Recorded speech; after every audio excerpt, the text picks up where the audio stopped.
Hey everyone, Jason here with STS. It is Friday morning, so I'm going to say good morning. Welcome to my shop. Um, I am going to share something with you today that I think would help a lot of you. I'm probably a little late in the game because I think there's many others that have demonstrated this, and I'm like a month behind. So, anyways, this last month has been just an absolute. 1 second.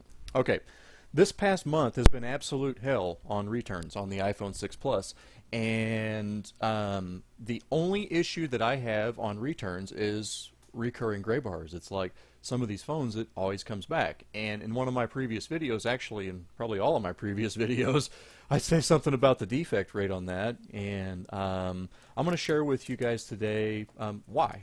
Now, I've seen a lot of people demonstrate this. In fact, I even demonstrated it in one of my first Touch IC videos where I didn't have a microscope camera on my microscope. I just pointed like a web camera at it, and I used the microscope and didn't put you guys under the microscope. So, this is something that I repair commonly, but I only do this if the pad is blown. And any of you that are doing this repair, you probably already know which pad that I'm talking about.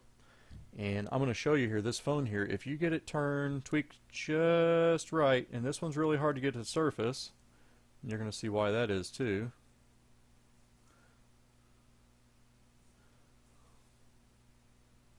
Let's go ahead and let this phone finish booting. I'm not going to reveal what the image on the screen here is because I don't want to reveal my customer, but I've did so many of these Touch IC videos that I cannot handle sitting here knowing that everything I've ever published on that is wrong. Well, not everything, but some of it. So this is a phone right now that Touch is actually working fine. Let me get rid of everything on the screen so that... Alright, so anyway, we have perfectly good working Touch on this phone. But if you get it just right, this is one that... There it is. See there? Gray bars. If you get it just right, this is one that you can still get gray bars to pop up on. They pop up on this guy at random, as well as weird losing touch problems and stuff like that. So I'm going to go ahead and tear this phone down. I'm going to do it on camera because what good would a repair video be without the actual repair? Now, this is a phone that has, this is actually its first time back, but it is one that I'm not really surprised to see it come back after what I've seen on the return rate on this. Now, this is also a customer that requested for me to put a metal shield on the bottom of it. And so we'll have to get that out of the way here. Now, my metal shields that I used to try to get rid of this issue are probably not like the metal shields that everybody else is using. I started out with sort of a flimsy, scrounged piece of metal out of an iPad mini. I did that on a handful of them, and it seemed to kind of help a little bit. But I still had recurring gray bars on some of them where I just could not get rid of the gray bars. So this guy actually requested for me to put a metal shield in it, and I spent a little time engineering these shields, and let's not make a critical mistake here. He's got a number on the bottom of there. Here is his matching number. We're going to keep this stuff together. So I'm going to continue tear down here. Where is my little...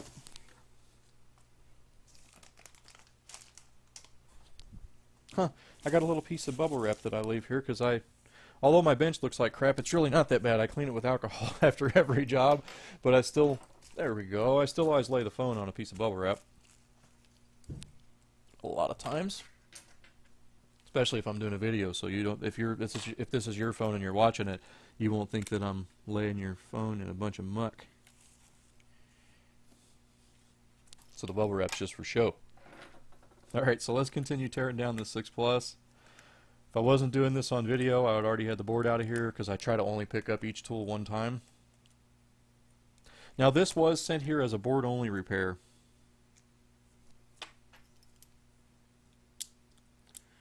And when he got it back, he actually sent me a message and say everything's working great except I see a hint of gray bars.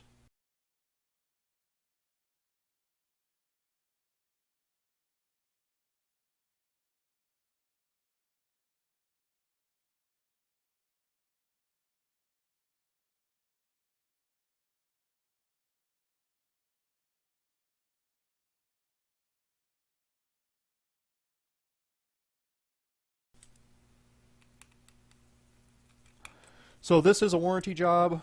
This is going to be the 9th one that I've had with reoccurring gray bars, because keep in mind, over the last few months, I've turned out several hundred of these. I've did several hundred of these repairs. So what I've ran into, whoa, he's got, ooh, I bet that was hard. Man, he's actually got that, the vibrator under the board right there. Okay. So I've turned out several hundred of these, all with 3-month warranties, and I really shouldn't even say this on YouTube because it's going to make people think they should get like a recall, but if your phone's still working, no. If you've got recurring gray bars, let's talk.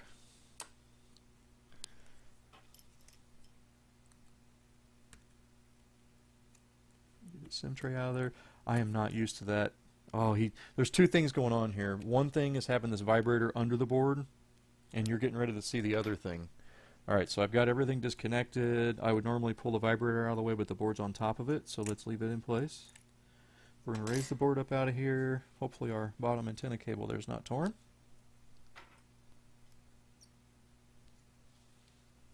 And then we're going to disconnect the board. Okay, so we have the board out. Now, the metal plate that is on the bottom of here, I'm going to spend a little time and zoom in on this and show it to you. 138. I'm putting this housing down in a box, so I'm paying very close attention to which box I put it in. I've never been accused of giving somebody back the wrong thing, but I have on multiple occasions been accused of putting a passcode on the phone. The one guy called and he says, "What is this iCloud thing on my phone? I've never seen this before. It's wanting my password. It wasn't like that before I sent it to you." Dude, come on. I did not put iCloud on your phone. I despise iCloud lock. Why would I do that to your phone? Alright, so let's get in on my metal shield here. It's considerably different than the metal shield you're going to see in other places. I've never used the ones, the Pro shields or whatever they're called from Raoul. I've never used those. I don't know what they're made out of. I've never even held one, so I don't know. So I can't spend any time talking about those. I just know what was initially done, and people were using some pretty thin stuff. This is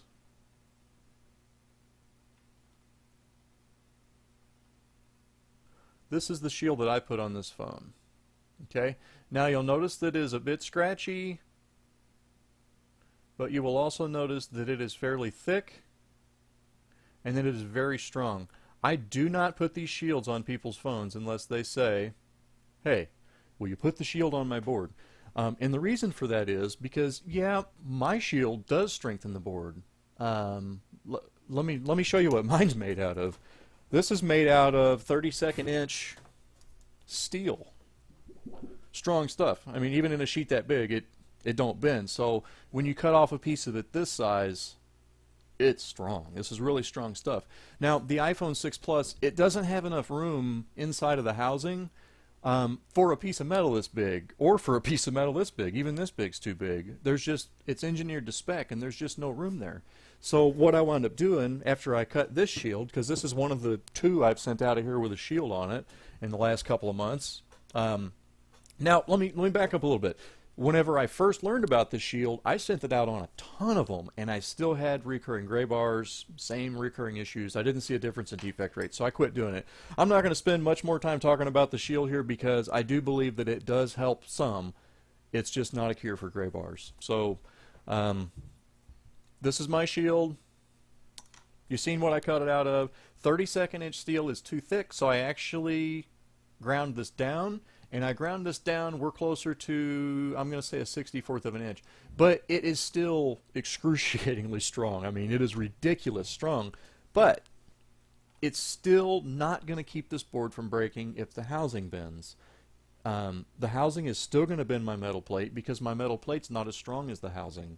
And even if my metal plate is stronger than the housing, you're going to wind up getting breaks here and here. You're going to get breaks on both sides. You'll still get breaks. So don't bend your fucking phones. That's the real solution. This plate is too thick, and it causes you to not be able to crunch the screws down all the way. And it's not that thick. I mean, I milled this thing down. I milled it down thin. thin enough to where it was still strong. So anyways, on with this warranty repair. But no, I just had a really hard time with gray bar returns, and a little birdie put a bug in my ear on this one, and I thought, seriously?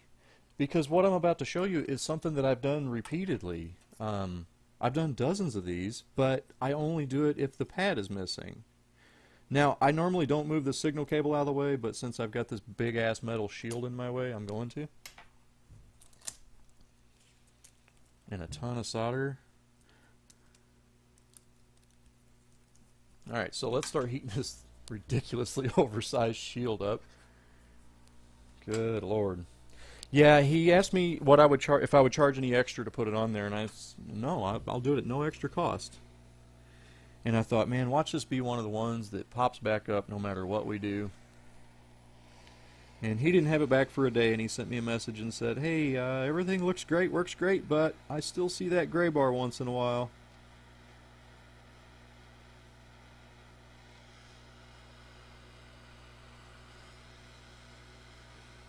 Alright, I see our solder starting to melt. Also, since my plate is so ridiculously big, it's got a lot of thermal mass. This thing takes a lot of heat to get it off the board.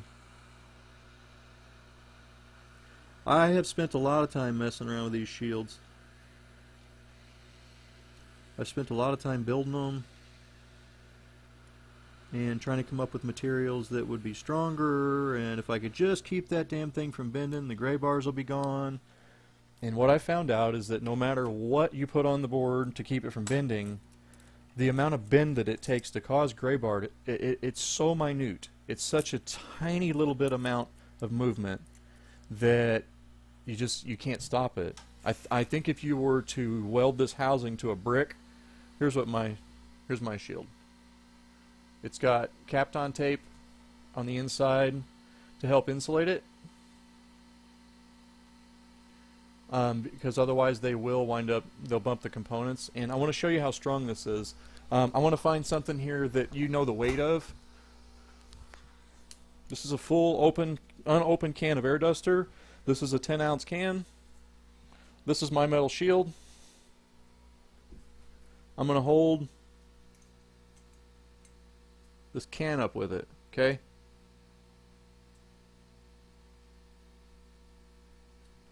Metal shield. I don't know how strong the commercial ones are that everybody's using, but I can tell you that mine is strong enough. I mean, it's strong. It don't bend. This is strong. Came back with gray bars. So, I'm going to heat this board back up since I'm so hell-bent on this. I let it cool down. Next thing I'm going to do is remove all of my solder because I'm not reinstalling that shield in this phone. And heat the board back up. It causes an imbalance in this to where the board just doesn't sit right. It doesn't sit flat. If you've got anything adding extra, trying to use up extra space there, it's not going to work. There's not any extra space to be used. So I'm going to use this thin little wick here, which I need to reorder. I'm about out of it. Let's get over here so you can see my microscope while my board cools down.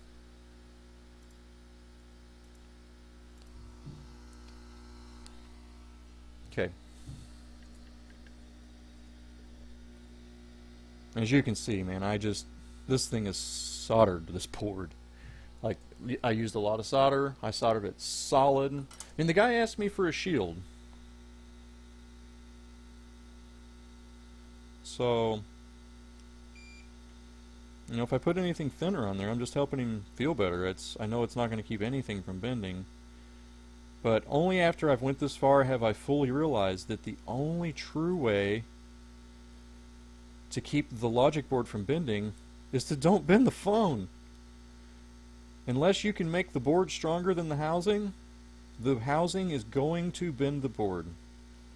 So,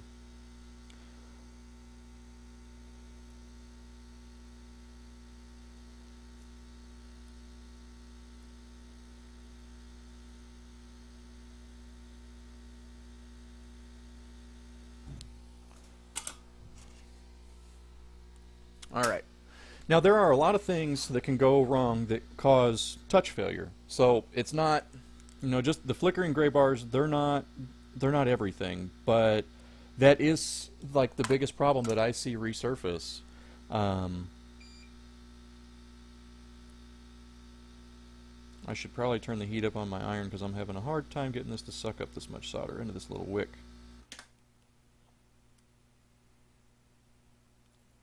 It's just a lot of solder. So there's a lot of problems that go along with this, not just the gray bars, but the flickering little bit of gray bars has been the worst. And that comes along with no touch and limited touch and all kinds of finicky stuff.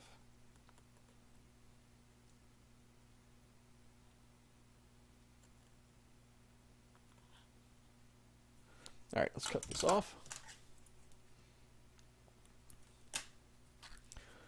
Yep, it's been a little bit chaotic, and I don't know if anybody's laid their finger on this completely, but I've seen it called the unnecessary jumper, and I've pondered whether or not to jumper it anyways. And honestly, I don't know how. As picky as I am about trying to make sure everything is absolutely 100% all the time and nitpicking over every little bitty tiny defect, personally, I don't know how I ever looked at a pad that was so loosely connected and trusted it. I'm guilty of that.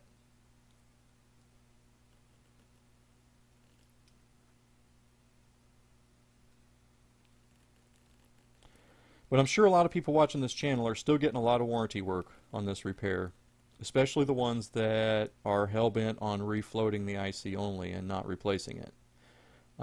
That just doesn't fix it. The only reason anybody has ever gotten rid of the flickering gray bars, I can't say the only reason, but the most likely reason that anybody has ever gotten rid of this defect is during the process of cleaning the pads. They're bridging, we were bridging microscopic breaks between the pad and the trace. And the jumper that I'm getting ready to run on this phone is not always going to be the only one, because the same thing that caused that to break can most likely cause others to break. However, 95% of the time, it's going to be the jumper that I'm getting ready to put into this phone, which from this day forward, actually from a few days ago forward, I'm referring to as True Fix, capital T, capital F, because it is the true fix for flickering gray bars. Now, I've spent some time with this. I have soldered a lead to that ball on Mason. And yes, I'm talking about M1. I soldered a lead to the M1 ball on Mason, and I severed the trace that would normally be there so that I had a lead coming out from under Mason. It was a long lead that went out and it made a hoop. That hoop came right straight back around and it connected to pin 1 on Q2403. So I ran me a big hoop from here outside the phone back around into pin 1 on Q2403.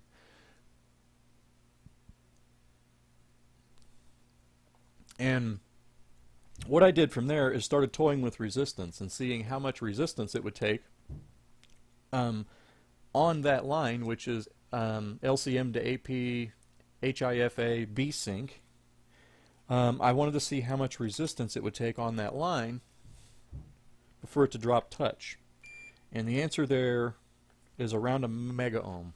So now in doing that, I was only able to get it to have finicky touch. It did screw up and click all over the screen. A couple of times it would do like ghost touching, but I never could reproduce gray bars. My goal for that experiment was to reproduce gray bars. Now, I don't have enough time to dig into this really far. My oscilloscope is with my 8-year-old, and he loves that thing. He's got it hooked up to a function generator and draws shapes on the screen with it. So I imagine I could hook up to that line and see what kind of frequencies we're dealing with and really get involved in this thing, because I'm betting that there's some sort of a harmonic oscillation that goes on that actually triggers the visual gray bars. Because I was not able to reproduce that. However, I can tell you now, across 8 cases, 8 phones now. This is number 9. I'm going to do number 10 after this. This is a problem that goes away when I put this jumper in. So I've got enough of my solder cleaned off of that now, because when I'm done with it, I'm going to put the factory sticker back on it. So let's go ahead and get this repair started.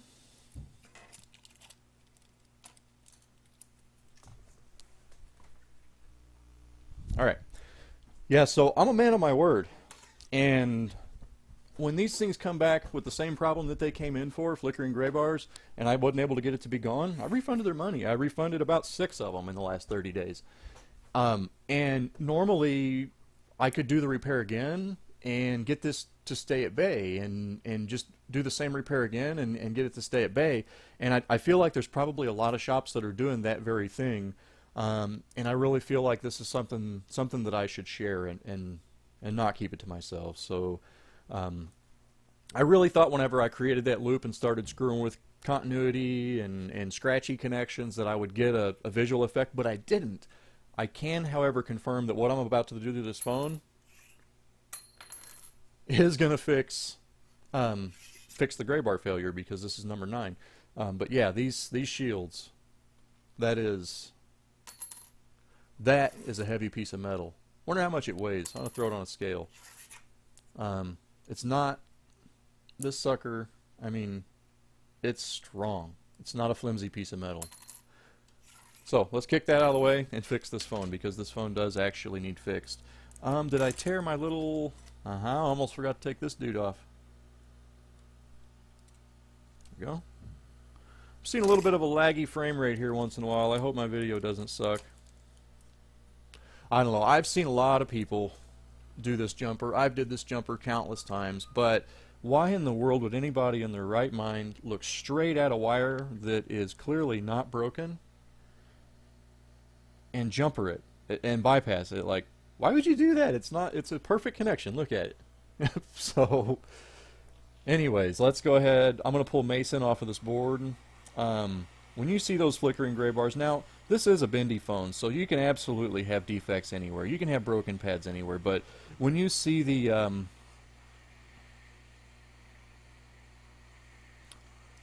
flicker gray bars, this is a fix that I've done just repeatedly now, and it is a true fix. That's why I'm calling it the true fix. And I might have never tried it. I might have never got in there and tried that, because I got to keep repairs moving, and to me, to look at a wire that's connected and bridge it and like jumper it just seems absurd. Now right there you can see how much flux was left under that chip from the ultrasonic cleaner, because I actually did not put any flux on this to pull the chip, and I usually do. Alright, let's get some flux on this now and clean all these pads off.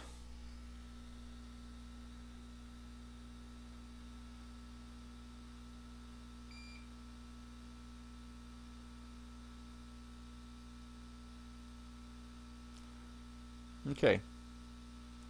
Now this time that pad actually came off.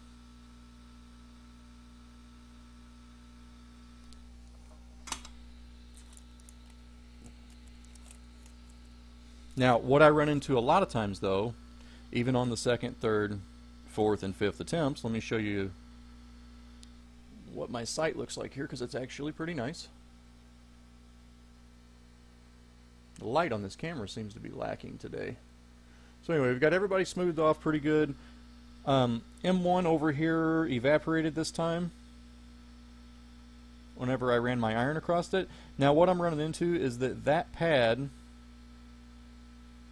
even if it seems to be connected, is not connected. I mean, it's just not. Now I haven't went as far to check it on a check it for continuity.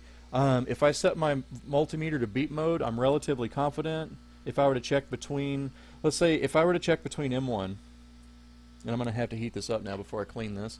If I were to check between M1 right here, at this pad that's now missing, if I were to check continuity between there and this pin right here, I would get a sporadic beep. That's my assumption. I don't think I would get a solid, steady beep. I think I would get a really, really shitty connection. Because I have been able to reproduce some of the behavior of touch IC failure through my little hoop jumper experiment where I did trying to reproduce gray bars, but failed. Somebody out there might be able to take that idea and run with it, though. Knowing that this is my 9th phone with recurring gray bars that I otherwise would not have solved, somebody might take that and run with it.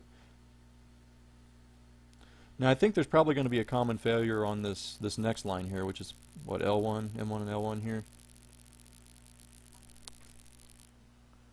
Yeah, there's probably going to be also a common failure on L1, but I don't run into that like near as often. When it comes to the classic flickering gray bars and classic touch IC failure, it's the elephant in the room. It's that tiny little shit M1 pad that trolls everybody, that has a heart attack every time they're doing this repair, and then that pad's just like sporadically missing. This is what I've been doing, and it's eliminated the warranty work that I've had here in the shop. So if you're somebody that got a refund from me and would have much rather had your phone working, I'm truly sorry. This is a connection here that looks perfect, but it's not. So I would have never done this to perfectly good working phones.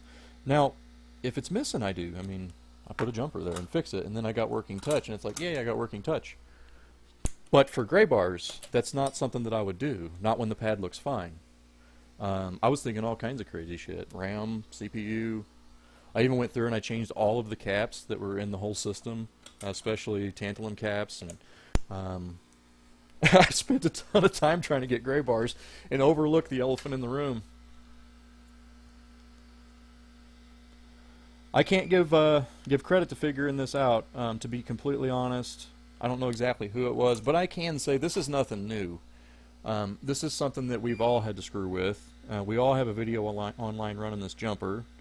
This will be the first time I've ever put a video up running this jumper since I've got my microscope. The last time I didn't have a microscope. Well, I did. I didn't have a camera on my microscope, though. So there we go. I've tinned our little trace there. I might go a little farther. No, that's enough. I was gonna say I might go a little farther up. Now, I heavily rely on surface tension to run this jumper. Oh, God, where's my little... Oh, there's my little spool. I rely on surface tension more than anything to run this jumper. There's other ways of doing it, but surface tension for me is my friend. I've made good friends with it. It holds things in place for me whenever I can't see them, and it does it with great success. And I forgot to reball my chip. I normally reball the chip before I switch irons so that I don't have to switch irons unnecessarily. So now that I am putting this jumper in every single iPhone 6 Plus,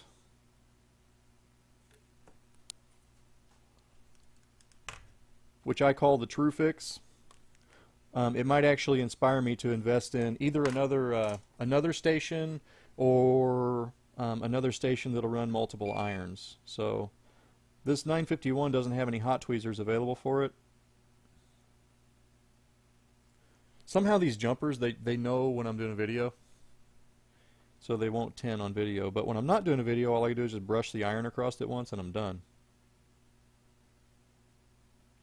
Now I have used various kinds of wire for this, but I always keep coming back to this magnet wire that I scrounge out of vibrator motors because it's the smallest thing I can find. It's smaller than the wire I scrounge off of wicks. Alright, so let's gracefully sit this little dude in place. There we go.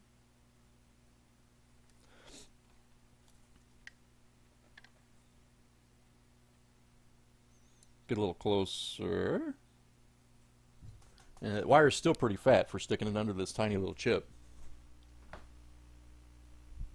There's nothing like running a wire under one of these chips. Now, I've gotten used to always using surface tension like I'm getting ready to do on this video. Whenever I ran my wire under here to do the testing for this to try to see if I could reproduce gray bars, which, you know, if I were to get the right frequencies into this line, I bet you I could reproduce it.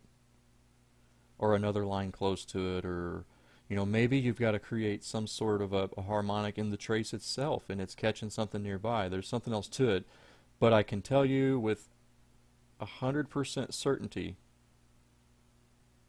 now that every phone that I have done this to, that you're watching me do right now, that had recurring gray bars, is now completely fixed. No more recurring gray bars.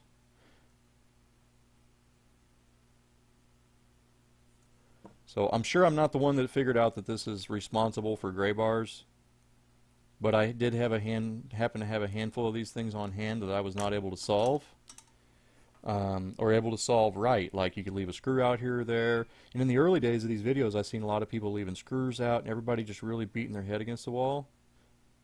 I wonder if anybody realized that every phone, or almost every phone that they ran this jumper on, like every phone that had a blown pad, didn't ever have recurring gray bars. I wonder if anybody ever figured that out, because I didn't. And if anybody figured it out and told the world already, I didn't get the memo, because I refunded 6 of these things in the last 30 days over this. This pad looks fine on all of them until I went to run the jumper to it. Oop. I wasn't all the way stuck. Alright, let's get in there and do this again. What is it about doing a video and trying to demonstrate something that you've done successfully over and over?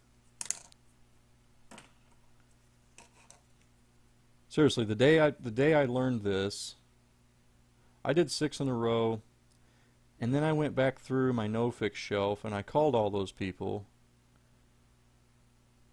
and I started asking them, hey, if I can still fix this for you, do you still want your phone? So I fixed a bunch of those, and phones that I had in line for payment that hadn't been paid for, I pulled those back off the shelf and I redid those too.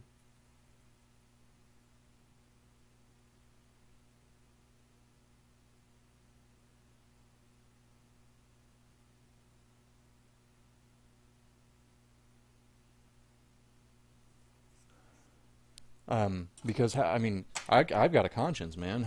Oh, you couldn't see me do that. Bummer. Sorry, guys.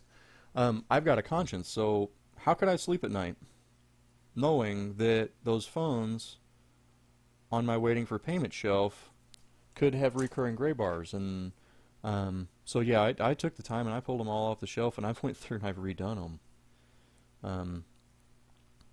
And that's that's just who I am. I have a conscience and I like to be able to sleep at night. So, okay, that's our jumper in place. Now I have ran this jumper in a few different ways now.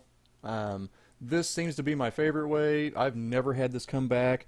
I have made it a little longer than that. There has been times whenever I would actually go all the way up to, I don't know if you can't see it with all that flux on the board, but I would go all the way up to the through hole where that trace comes out of the board. I've went there with it. I mean, just however you can make that connection and make it robust. That connection that I just made is robust. At least I hope so. Next thing I'm going to do is get this thing a Mason IC. Now, since I put a brand new Mason IC on this thing to begin with,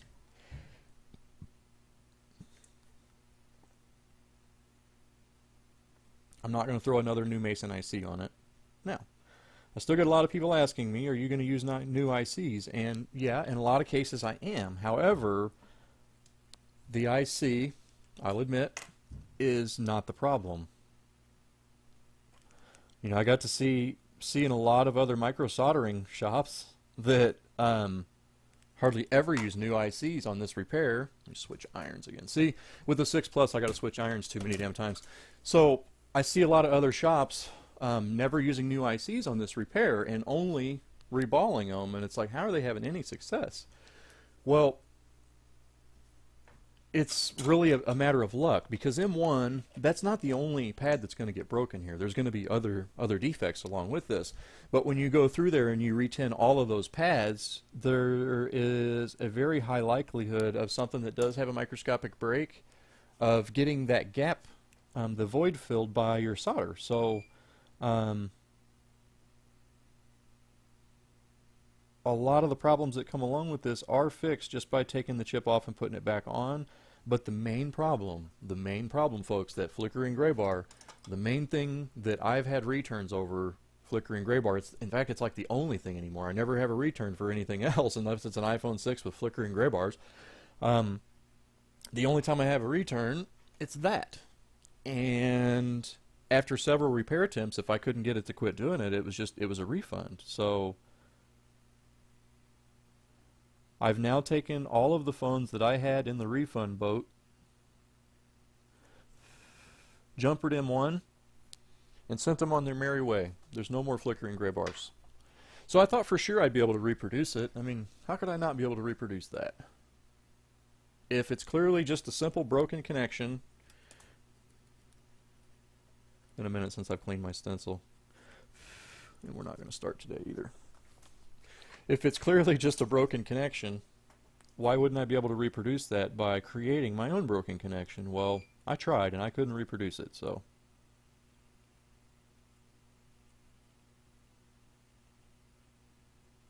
So I can't call this the fix for touch IC failure, because there's a lot of different failures. You know, look at all these pins. There's a lot of different failures that can be happening here.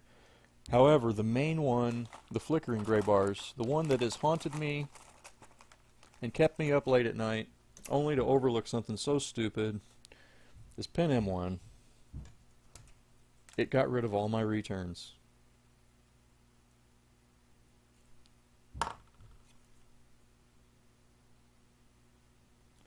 There was a time I said, if you catch me reballing something, things are horribly wrong. But whatever YouTube viewer, whatever viewer that was of mine that said, hey, I bet if you're having trouble reballing, your stencils suck. Thank you. Because ever since then, reballing has been an absolute breeze for me. Yeah, I was to the point where I was about ready to quit accepting board-only repairs and raise prices. But now, what this means, it's so exciting. It means that independent repair for touch IC failure, it's more robust than going through Apple, because Apple's going to hand you another phone that has the same flaw.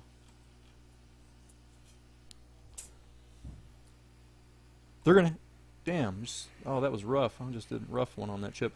They're going to hand you another phone that has the exact same flaw. So if you take this to independent repair, and independent repair has strengthened M1 and possibly strengthened the whole board. Did I mess any of my balls up? You got to emphasize the word balls in your YouTube videos, because every time you do, you get an uptick in hits. But you got to say it more than once. Alright, so we have a freshly reballed Mason IC. And notice I did not touch Cumulus.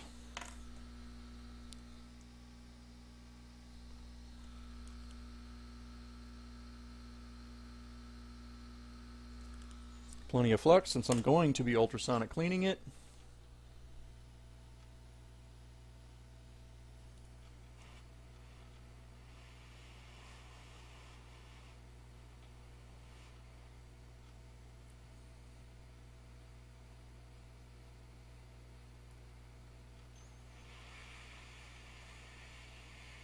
Yeah, you know, I normally stick to myself quite a bit.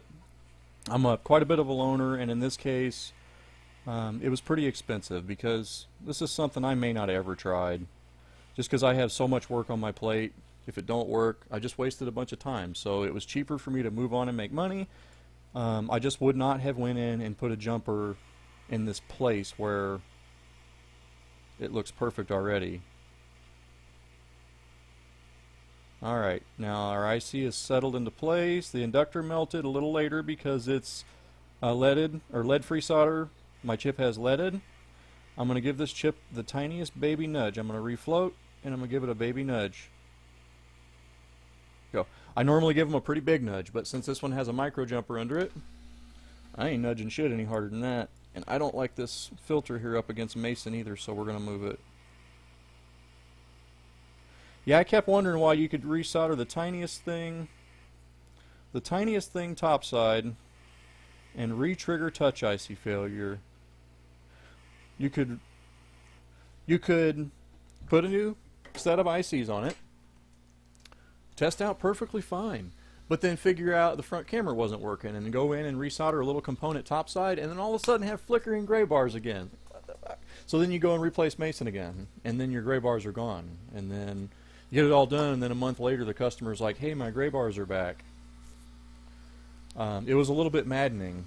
So, a little bit maddening. I feel really dumb for overlooking this. It was a really, really silly oversight. And I've seen lots of people that have ran that jumper.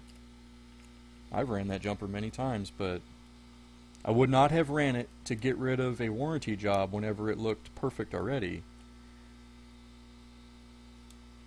So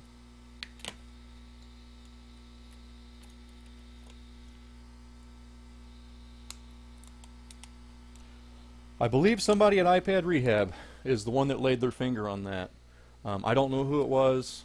I've never seen anybody really put it out in just like a this is what's causing your returns video, but with everything that I've been through and people that watch my channel and trust me, I'm having a really hard time sitting on the fact that I've done all these Touch IC videos and I've never talked about this, and it's something that I just recently learned. I know I'm probably late in the game, but if I don't put this out there and tell people what I've found out here, then I'm not going to be able to sleep at night. I'm going to stress over it. I'm going to bellyache over it. You know, I'm doing this to show people it's not just like a, hey, look at me, look what I can do. I'm doing this to legitimately try to show people how to do it, because a lot of you, you're trying to feed your families. You're doing this for a living, so, you know, we're in the same boat. I'm going to keep my promise whenever I said I'm going to be honest, and I'm going to be honest and tell you I have overlooked something very dumb.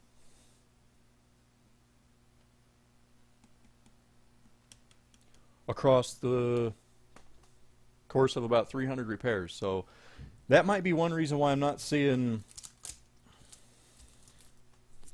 other people speak up so openly about it. I mean, this could open me up to people wanting to send their shit back, but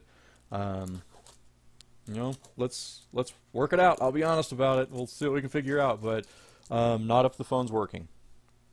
Don't break it on purpose either. I'll know. Alright, I don't want the picture of this guy's family to be shown to my YouTube channel because he may not appreciate that. If I, let's see, let me grab an app and put it on our screen. He don't have any reminders. There we go. What we're going to do, we're going to check all corners of the touch screen. Oops, I went up too far. Hopefully we're not missing a row up here. We're not. I'm looking for any lines of touch that are missing. The little hesitation you're seeing there is phone lag. That's normal. Although whenever I did my test on that line and got upwards of 1,000,000 ohms of resistance, I did start getting laggy and unpredictable touch. Okay, so to check the connections all over those chips, I'm going to get a fixed point in touch, okay, and I'll push on the board. This. I'll try to open this up further so you can see. I push, I give it just the tiniest little bit of flex. Now,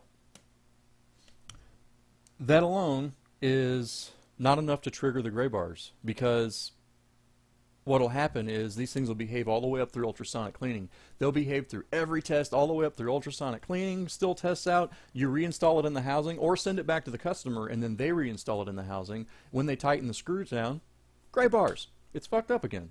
So we've been leaving, I've seen people leaving screws out.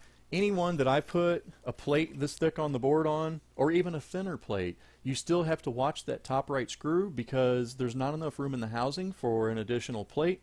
It's milled, it is engineered to spec. There's no room for it.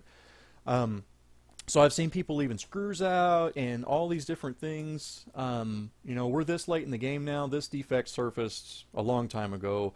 I fixed gobs of these things before iFixit ever ran the article that highlighted Microsoldering.com, iPad Rehab, as well as STS Telecom. I had been fixing these things and pumping them out, and I had ads running for it. I was paying Facebook to boost posts, but I was still largely successful, and I hardly ever had one come back for gray bars. I mean, I was just like, man, I was doing really good. And only here in the last month did it get so bad that any of them that came back for gray bars was always going to have gray bars. I couldn't get it to go away. So This is how to get that to go away, and I've done it over and over and over now. This is the 9th fun. Now I won't know for sure that it's completely gone until I ultrasonic clean the board and fully reassemble this, but after you see a 100% success rate across 8 of them, the chances of this one not being successful are really slim. And as you can see, I didn't replace the IC. I took the IC off the board and I jumpered M1. And on the other ones, what I've been doing too, I take the IC off the board, clear all the pads off. If that M1 pad is still there, I still jumper it. And most of the time, during the course of trying to put that jumper in there, as soon as I touch it with the iron, it falls off the board. So there you have it. This is the end of my iPhone 6 Plus touch defect returns. And I hope this will help some of you solve your returns too. You know, I'll say it again, I think this has been demonstrated many times. I don't know if anybody's ever demonstrated it as a way to get rid of returns. Like, you did the repair, everything's great, but once in a while I still got limited touch and gray bars. When you have that description, it seems to me that jumpering M1 gets rid of the problem. However, I was not able to reproduce the problem by creating my own path for M1 out through, what'd I do, put it away already? I might clip a little snippet in this video. Out through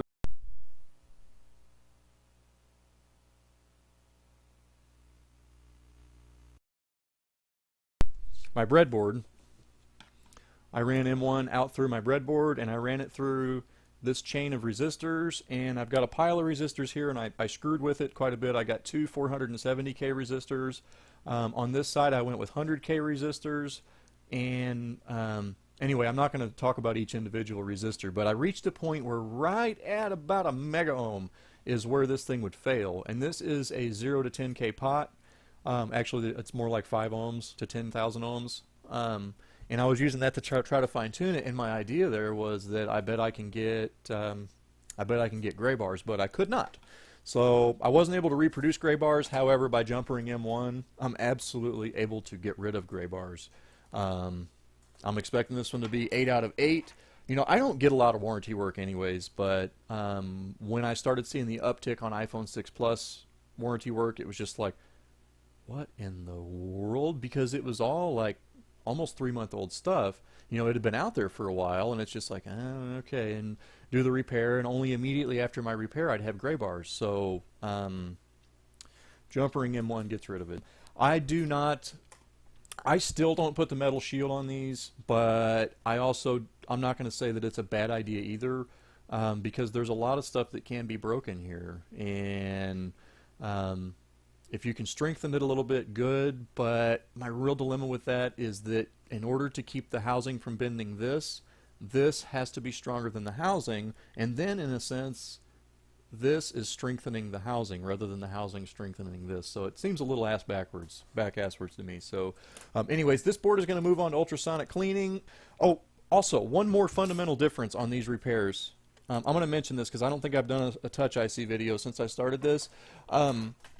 When I first begin this repair, my step 1 now is to pick the rubbery overfill off of this row of stuff here.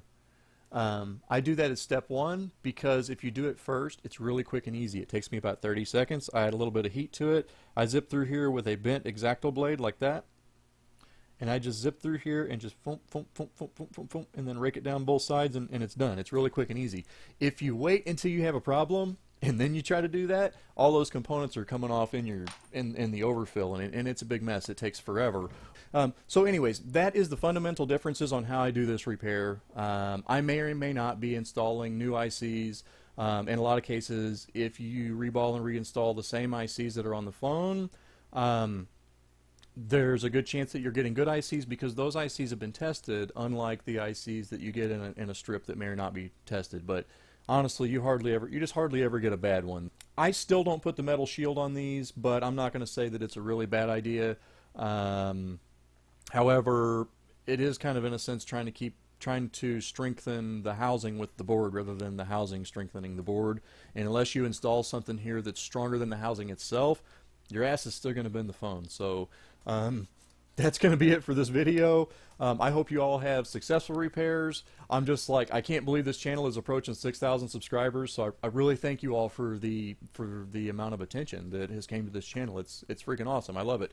So my work queue's coming down. It's starting to give me more of a drive toward creating videos, because whenever I'm swamped in repairs, I got to keep the repairs moving. It's hard to justify taking time to stop and do videos. So anyways, I hope you all are successful, and if you're having a hell of a time with iPhone 6 Plus touch defect returns due to flickering gray bars, you might want to have a look at that M1 jumper. It has solved 8 out of 8 so far. This one's going to be 9, and I'm not talking like just a standard repair. These are devices, not this one, this is my second time, but the 8 before this were devices that I had worked on repeatedly and serviced them repeatedly, and always came back to flickering gray bars. Putting the M1 jumper in there fixed them, even though it didn't look like it needed it. So thank you for watching, everybody. Have a good day.